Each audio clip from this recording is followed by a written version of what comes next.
আমি 4-5টা বিষয়ের কথা উল্লেখ করব খুব সংক্ষেপে। 1 নম্বর, তিনি যদি নজর দেন বাংলাদেশ ব্যাংক থেকে কখনো যেন আর বিলিয়ন বিলিয়ন ডলার চুরি না হয়, এই জন্য একটা স্পেশাল কমিটি গঠন করতে হবে বলে আমি মনে করি। আপনারা জানেন যে সেখানে আইটি ব্যবস্থার ফাঁক ফোকরে আপনার রাকেশ আস্তানা নামে একটা লোককে, ইন্ডিয়ান, এইখানে জয় তাকে অ্যাপয়েন্টমেন্ট দিচ্ছে সিকিউরিটি রক্ষা করার জন্য। এবং রাখাল বালক নামে যিনি নিজেকে গর্বিত বোধ করতেন, বাংলাদেশ ব্যাংকের গভর্নর মিস্টার আতিউর রহমান, তিনি সত্যি বালকই ছিলেন, এটাই বলতে চাই। কেন তিনি বালকটা হলে পরে এত বিলিয়ন ডলার চুরি হতে পারে না। এবং সেটাও তিনি 1 মাস গোপন রেখেছিলেন, প্রধানমন্ত্রী হাসিনাকে বলেননি। এটা তদন্ত হওয়া উচিত, কেন তিনি বলেননি, এবং হাসিনা জেনেও তারপর অ্যাকশন দেরি করেছিলেন। বাংলাদেশ ব্যাংকে যাতে আর কখনো এই ধরনের চুরি চাপাটি না হয় সেদিকে তিনি গভীর মনোযোগ দেবেন বলে আমি আশা করি।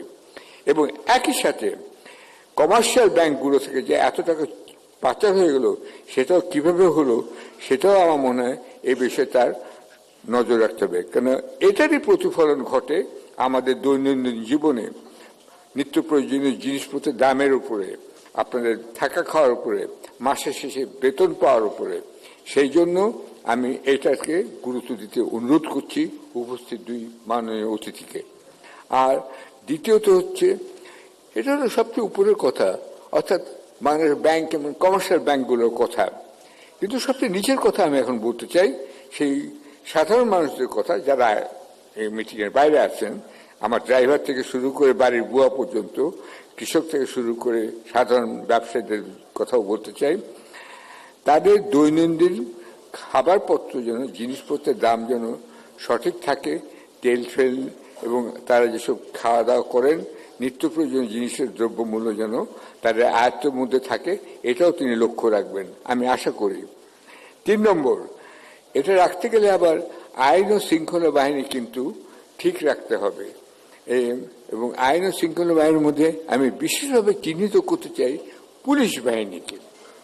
পুলিশ বাহিনীর একটা উভয় সংকটে ভুগছে। একদিকে তাদের সরকারের কথা নির্দেশ মানতে হয়, আরেকদিকে আন্দোলনকারীদের তাদেরকে দমন করতে হয়। কিন্তু কিভাবে?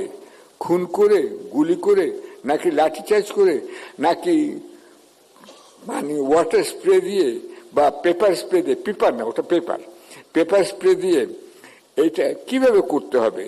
এইগুলো আপনাদের পুলিশ বাহিনীকে যদি সঙ্গে রাখতে পারেন এবং পুলিশ বাহিনীকে নতুন নৈতিকতা, নৈতিক মূল্যবোধ দিতে পারেন, তাহলে আমি মনে করি আগামীতে যে সরকার গঠিত হবে তারা, এবং বিশেষত তারেক রহমানও যদি এই বিষয়ে যথার্থ পদক্ষেপ নেন, তাহলে পুলিশ বাহিনীকে নতুন সাজে সজ্জিত করা যাবে। আমি তাদের সঙ্গে কথা বলেছি বিভিন্ন পর্যায়ে। আমার একটা সুবিধা আছে, যেহেতু টেলিভিশনে উপস্থিত হয়েছি, আমার মুখ দেখলে চিনে ফেলে এবং আমাকে বিশ্বাসের, সরল বিশ্বাসের দ্বারা অনেক কথা বলে। আমি জানি যে এই যে সম্প্রতি একটা সমীক্ষা বেরিয়েছে, দেশের 70% মানুষ বিএনপিকে ভোট দিতে আগ্রহী, এই কথার মধ্যে সত্যতা আছে। কিন্তু এই আগ্রহটাকে ভোটে পরিণত করতে হবে এবং তারপরে ক্ষমতায় যেতে হবে, এই তো কথা। এই কথার মধ্যে কিন্তু পুলিশ বাহিনী চলে আসে।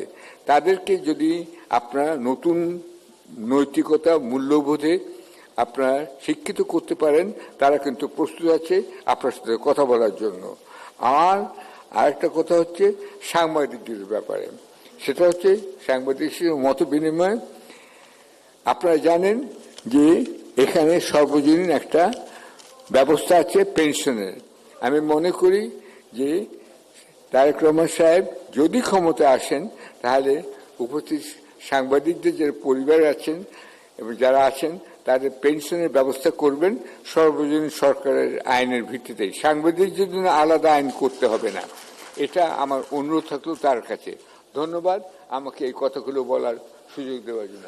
আপনার যাত্রা শুরু হয়েছে এবং আপনার গন্তব্য যেন সফল হোক এই কামনা করছি।